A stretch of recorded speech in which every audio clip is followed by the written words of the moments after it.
خانم آقایان سلام، امیدوارم حالتون خوب باشه. اینجا مستر دیزاینر میزبان شماست با یک کلیپ جذاب از سخو 27 ایرانی. گفتم بهتون من دارم سری به سری از جنگنده هایی که در ایران هست و جنگنده های قابل قبولی که ما بتونیم اونو الان توی خانواده نسل جنگنده های بروز دنیا از نسل 4 تا نسل 5 بخوایم نام ببریم. البته ما سخوها توش نسل 5 نداره، سخو 35 نسل 4 پلاس پلاسه، خیلی ها سخو 57 رو نسل 5 میدونن، ولی حالا ما با کاری به اینا نداریم. کلا بروزترین جنگنده هایی که داخل ایرانه ما الان F5 رو داریم و F های قدیمی که حالا کاری به اونها نداریم، اونها هم برای خودشون خیلی قابلن. خلبان های ما با اونها مانورایی رو انجام میدن یا دادن توی جنگ تحمیلی که نامبر وانه. مثل یه دونه از مانورهای خیلی خاص خلبان محمود اسکندری، زنده یاد محمود اسکندری، که گفتم بهتون تو کلیپش که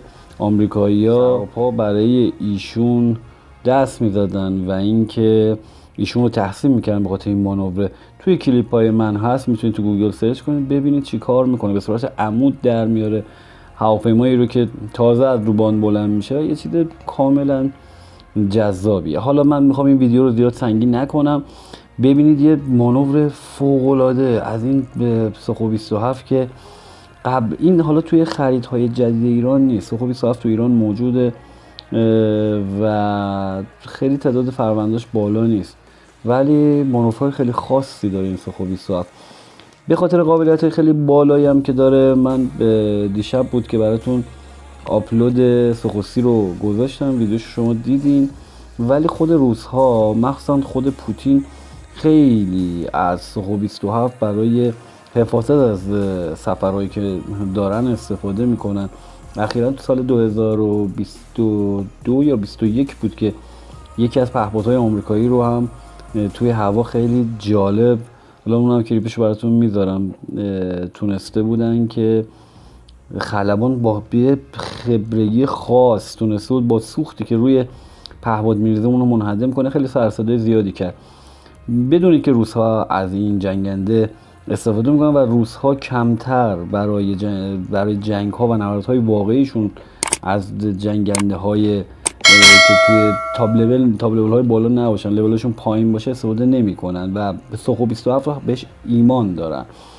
انشاءالله که ما سخو 35 رو بگیریم. سخو 57 رو گفتم به صورت ضمنی ما صحبت کردیم، بگیریم که ما یه کالکشن بسیار خوبی از سخوها داشته باشیم.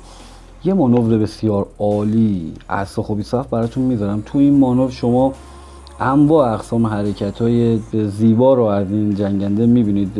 مانور کبرا رو می‌بینید، مانور خله رو می‌بینید.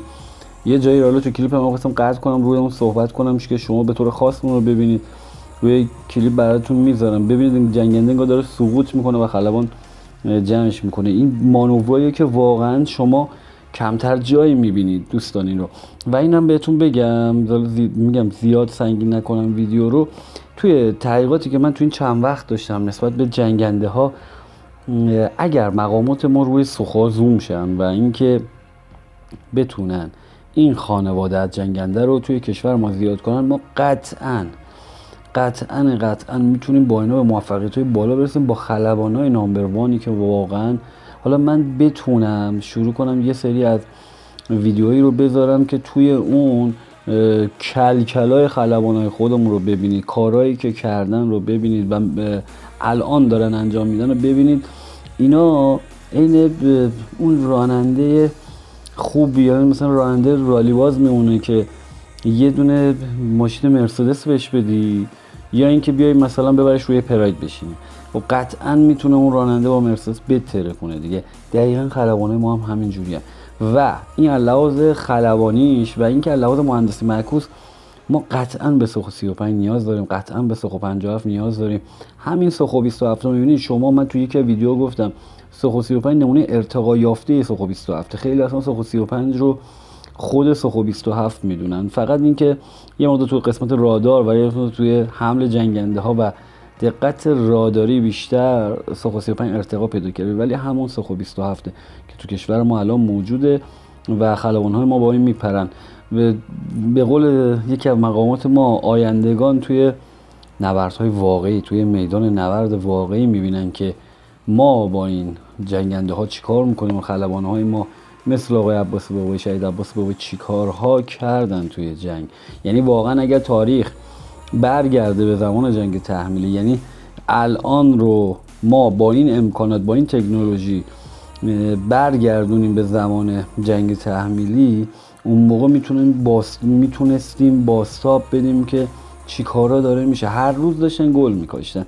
یه دونه من ویدیو برای حمله به اجته گذاشتم، اون که برای خودش یه کلا هم خلبانای ما یه نبوغ خاصی داشتن و همچنین اون طراحاش که ما اومدیم یه مسیر خیلی زیاد، انقدر این حمله توی دنیا، چون تاپ لول های دنیاست، خیلی اولین حمله تاپ دنیا میدوننش این حمله رو، انقدر خوب بود که گفتن اسرائیل به ایران کمک کرده. خیلی جاها از گمانی زنی خارج شده و سندهاش دارن الان رو میکنن که اسرائیل به ایران هم کرد. این مسیر به این بزرگی رو الان اخیراً اسرائیل تو جنگ یمن اعلام کرد که یه کلکلی با ایران کردن، یه تیکه انداختن که ما 2 ساعت و 40 دقیقه رسیدیم به یمن، یعنی فاصله ما با شما کمه. با F-35 رسیدن به اینو دارن کلکل میدونن.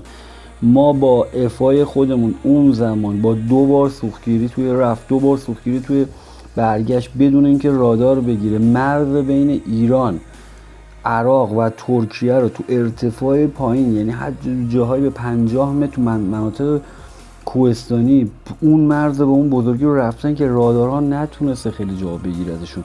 حالا الان اینا اومدن دارن کلکل اونجوری با ما میکنن. بدونید که آینده و میدان نبرد و آیندگان از آن ماست. اگر ما بتونیم با همین دقتی که توی قرارداد 35 و 57 داشتیم که توی آینده نزدیک میبینید چه اتفاقی افتاده، ایران واقعا توی این قضیه لحاظ قرارداد نظامی خوب بسته، میفهمید که حالا چی کار کرده، ما بتونیم این خانواده و این کالکشن سخو رو تکمیل کنیم، حالا بعد بریم توی نقاط دیگه دنیا، این J-20 چینی و حالا اروپا که هیچی، و بیایم روی جنگنده‌های جدید هندی که دارن روش کار میکنن. خیلی خیلی میتونیم موفق باشیم که و خواهیم شد. شما ویدیوی مربوط به سخو 27 ایرانی ببینید و لذت ببرید. با ما همراه باشید. سابسکرایب و لایک و زنگوله رو فراموش نکنید.